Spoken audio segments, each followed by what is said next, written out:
मेघनाथ को अजेय बनाने वाली कुलदेवी निकुंभिला ने हनुमान जी पर सिर्फ इसलिए प्रहार कर दिया क्योंकि हनुमान जी ने उनसे कहा, आप अधर्म का साथ छोड़ दें, नहीं तो परिणाम अच्छा नहीं होगा। देवी निकुंभिला के प्रहार से मूर्छित हनुमान जी राम राम कहते हुए उठे और क्रोधित होकर अपना पंचमुखी रूप प्रकट कर लिया। इसे देख देवी निकुंभिला ने भी सिंह का मुख और 8 भुजाओं वाला भयानक तांत्रिक स्वरूप प्रकट कर लिया। पर युद्ध की ऐसी भयानक स्थिति क्यों उत्पन्न हो गई? और जब विभीषण जी ने ये सुना कि मेघनाथ देवी निकुंभिला का तांत्रिक यज्ञ कर रहा है तो वे इतने भयभीत हुए मानो श्री राम लक्ष्मण ही युद्ध में परास्त हो गए हों। असल में लंका की कुलदेवी निकुंभिला कोई आम देवी नहीं थी। इनकी शक्ति भगवान नरसिंह के समकक्ष थी और इन्हें तंत्र जगत में प्रत्यंगिरा और नरसिंह ही भी कहा जाता था। इसीलिए तो देवी निकुंभिला जिस पर भी प्रसन्न हो जाती वह पूरे ब्रह्मांड में अजेय हो जाता। मेघनाथ का अजेय होना भी देवी निकुंभिला की ही कृपा का परिणाम था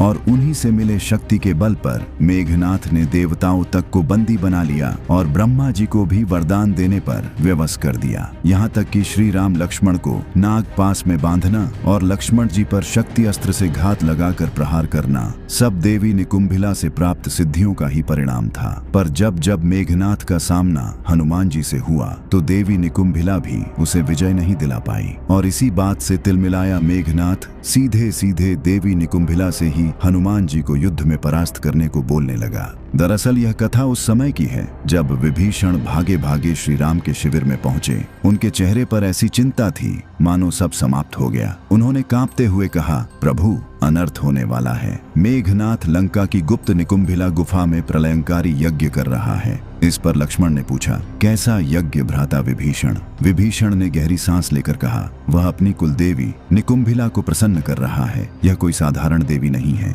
यह प्रत्यंगिरा है, अथर्व वेद की साक्षात शक्ति, सिंह का मुख और नारी का शरीर। अगर मेघनाथ यह गोपनीय यज्ञ पूरा कर लेगा तो उसे एक ऐसा मायावी रथ मिलेगा जिस पर सवार होने के बाद उसे त्रिदेव भी नहीं मार सकेंगे। वह अजेय हो जाएगा। हमें जल्दी ही वहां पहुंचकर उसका यज्ञ भंग करना होगा। और श्री राम की आज्ञा लेकर हनुमान जी, लक्ष्मण जी और विभीषण जी एक विशाल वानर सेना के साथ उस गुप्त गुफा तक पहुंचे। पर यहाँ जो हुआ उसके बारे में किसी ने सपने में भी सोचा नहीं था। असल में मेघनाथ का यज्ञ भंग करना इतना आसान नहीं था क्योंकि उसकी रक्षा स्वयं देवी निकुंभिला अपनी सहायक तांत्रिक शक्तियों के साथ कर रही थी। देवी निकुंभिला की सहायक रक्तदंता, शूलिनी और मरकटकाली मुख्य रूप से पूरे गुफा को सुरक्षा दे रही थी। और इन सभी बातों से अनजान वानर दल ने जैसे ही अंदर प्रवेश करने की कोशिश की, एक अदृश्य शक्ति ने पूरी सेना को पीछे फेंक दिया। इससे क्रोधित होकर लक्ष्मण जी ने अपना धनुष उठाया और बोले, यह कैसी माया है? मैं इसे अपने बाणों से अभी भेद देता हूँ।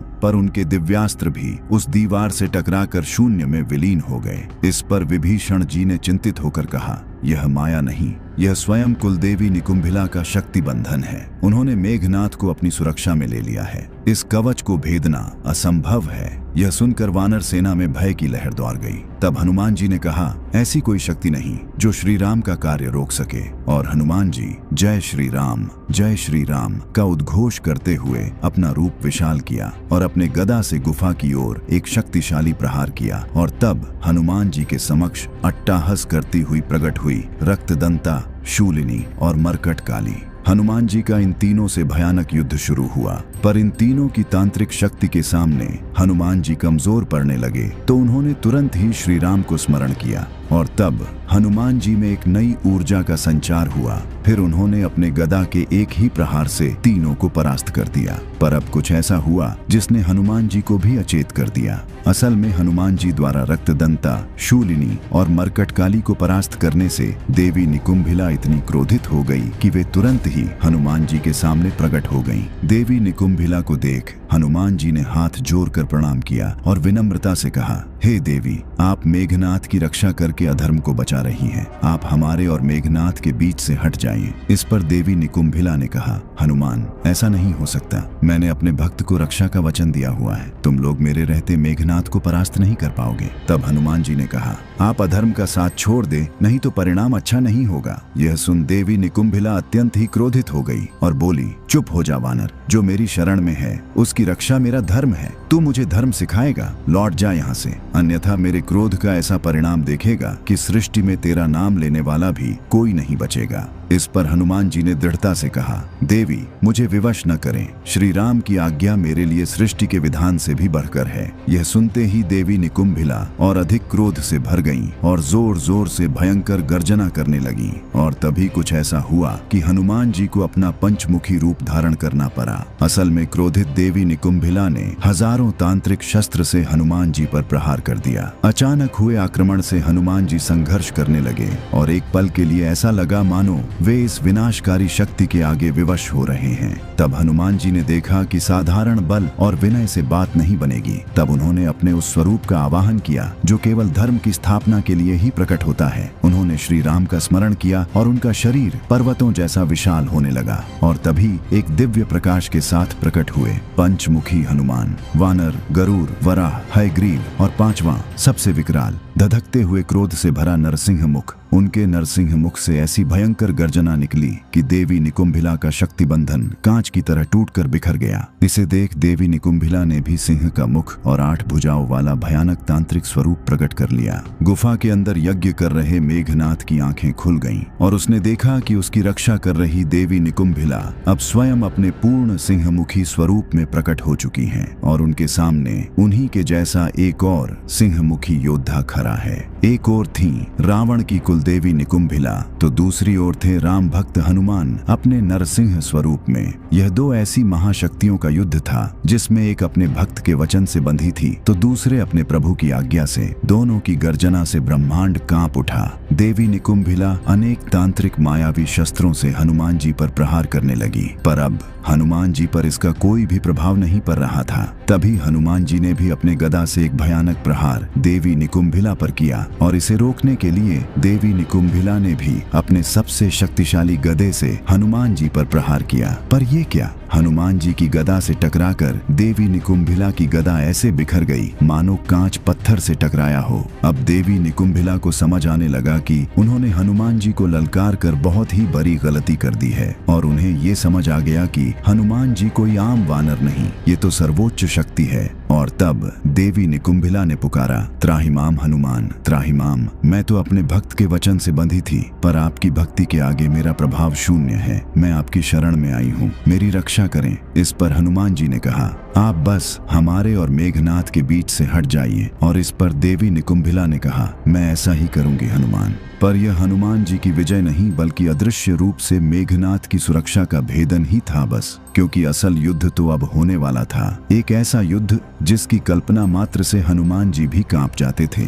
वो था लक्ष्मण मेघनाथ का युद्ध। देवी निकुंभिला का सुरक्षा टूटते ही लक्ष्मण की अगुवाई में हनुमान, अंगद, नल नील जैसे महाबली वानर वीर उस गुप्त गुफा के अंदर घुस गए। विभीषण के कहने पर सभी वानरों ने उस तांत्रिक यज्ञ को पूरी तरह विध्वंस करना शुरू कर दिया। वे अपनी गदाओं से यज्ञ कुंड पर प्रहार कर रहे थे, पर मेघनाथ हार नहीं मान रहा था। वह वानरों के गदा के हर प्रहार को सहते हुए अपने मंत्रों को पूरा करने में जुटा था। उसका शरीर लहूलुहान था, पर उसकी आंखों में यज्ञ पूरा करने की ज्वाला धधक रही थी। यह देखकर महाबली अंगद ने पास रखे एक विशालकाय पात्र से सारा जल उठाया और उसे यज्ञ की धधकती अग्नि में डाल दिया। यज्ञ कुंड की अग्नि बुझते ही यज्ञ विध्वंस हो गया और उसी पल मेघनाथ एक घायल सिंह की तरह चीखता हुआ अपनी जगह से उठा और कहा, हे कुलद्रोही, हे देशद्रोही चाचा, तुम्हें जीने का कोई अधिकार नहीं। आज तुम्हें मेरे यम अस्त्र से कोई नहीं बचा सकता। यह कहकर मेघनाथ ने विभीषण पर साक्षात मृत्यु का अस्त्र यम अस्त्र चला दिया। पर लक्ष्मण पहले से ही सावधान थे। उन्होंने एक पल की भी देरी न करते हुए अपने दिव्यास्त्र से उस यम अस्त्र को आकाश में ही भस्म कर दिया। और यहीं से आरंभ हुआ रामायण का वो महाभयंकर युद्ध, जिसे देखने के लिए देवता भी आकाश में एकत्रित हो गए। एक ओर था इंद्र को भी पराजित करने वाला इंद्रजीत, तो दूसरी ओर थे शेषनाग के अवतार लक्ष्मण। दोनों तरफ से दिव्यास्त्रों की वर्षा होने लगी। युद्ध इतना भयंकर था कि वहां मौजूद सारे राक्षस और वानर सैनिक युद्ध करना छोड़कर केवल उन दोनों का महासंग्राम देखने लगे। अगर मेघनाथ अग्नि अस्त्र चलाता तो लक्ष्मण तुरंत वरुणास्त्र से उसकी अग्नि को शांत कर देते। जब मेघनाथ स्वर्ग को कंपा देने वाला इंद्रास्त्र चलाता तो लक्ष्मण शांति के प्रतीक सौम्यास्त्र से उसे निष्क्रिय कर देते। हजारों दिव्यास्त्रों का प्रयोग हुआ, पर कोई हार नहीं रहा था। जो अस्त्र मेघनाथ चलाता लक्ष्मण उसे काट देते और जो अस्त्र लक्ष्मण चलाते उसे मेघनाथ नष्ट कर देता। जब मेघनाथ किसी भी प्रकार से लक्ष्मण को हरा नहीं पाया तो उसने क्रोध में आकर सृष्टि के सबसे विनाशकारी अस्त्रों में से एक ब्रह्मास्त्र का आवाहन कर दिया। अपनी ओर ब्रह्मास्त्र को आता देख लक्ष्मण ने युद्ध करने के बजाय हाथ जोड़कर उसे प्रणाम किया। इस पर ब्रह्मास्त्र भी उन्हें प्रणाम करता हुआ आकाश में लुप्त हो गया। यह देखकर मेघनाथ आश्चर्यचकित रह गया। उसने सोचा, यह कैसा योद्धा है जिसके सामने ब्रह्मास्त्र भी नतमस्तक हो गया। तब उसने भगवान शिव के प्रलयंकारी पाशुपतास्त्र का आवाहन किया, पर लक्ष्मण ने भगवान शिव का ध्यान कर उन्हें भी प्रणाम किया और पाशुपतास्त्र भी उन्हें प्रणाम करता हुआ विलीन हो गया। अब मेघनाथ का क्रोध और आश्चर्य चरम पर था। उसने कांपते हुए हाथों से संसार के अंतिम और सबसे भयानक अस्त्र भगवान नारायण के सुदर्शन चक्र का आवाहन कर दिया। पर जैसे ही सुदर्शन चक्र लक्ष्मण जी के पास पहुंचा, वह उनकी परिक्रमा करके वापस लौट गया। यह देखकर मेघनाथ को विश्वास हो गया कि श्री राम और लक्ष्मण कोई साधारण मनुष्य नहीं, बल्कि वे स्वयं भगवान विष्णु और शेषनाग के अवतार हैं। और इसके बाद वह युद्ध भूमि से गायब हो गया। लक्ष्मण जी को लगा कि वह डरकर भाग गया, पर विभीषण जी ने उन्हें समझाया कि वह मायावी है, वह कोई नई चाल चलने गया होगा। असल में मेघनाथ तो लंका गया था अपने पिता अहंकारी रावण को यह सत्य बताने। मेघनाथ ने रावण से कहा, पिताश्री, श्री राम और लक्ष्मण कोई साधारण मनुष्य नहीं हैं। उन पर ब्रह्मास्त्र, पाशुपतास्त्र और सुदर्शन चक्र का भी कोई असर नहीं हुआ। वे स्वयं नारायण और शेषनाग हैं। यदि आप राक्षस जाति का संपूर्ण अंत होने से बचाना चाहते हैं तो श्री राम की शरण में चले जाइए, इसी में हम सबका कल्याण है। इस पर रावण ने चिल्लाते हुए कहा, कायर, मेरा पुत्र होकर तू शत्रुओं की प्रशंसा कर रहा है, धिक्कार है तुम पर। पिता के कटु वचन सुनकर मेघनाथ फिर युद्ध भूमि में आ गया और तब शुरू हुआ लक्ष्मण और मेघनाथ का अंतिम युद्ध। अब वह माया और दिव्यास्त्रों से वानर सेना को भी क्षति पहुंचाने लगा। उसका यह रूप देखकर लक्ष्मण क्रोध से भर गए। उन्होंने अपने तरकश से एक दिव्य बाण निकाला, उसे श्री राम की शपथ दिलाते हुए कहा, यदि मैंने सच्चे मन से श्री राम की ही सेवा की है तो हे बाण, तुम इस पापी का अंत कर दो। वह बाण विद्युत की गति से मेघनाथ की ओर गया और एक ही क्षण में उसने मेघनाथ का सिर काटकर भूमि पर गिरा दिया। यह देखते ही पूरी वानर सेना जीत की जय जयकार करने लगी।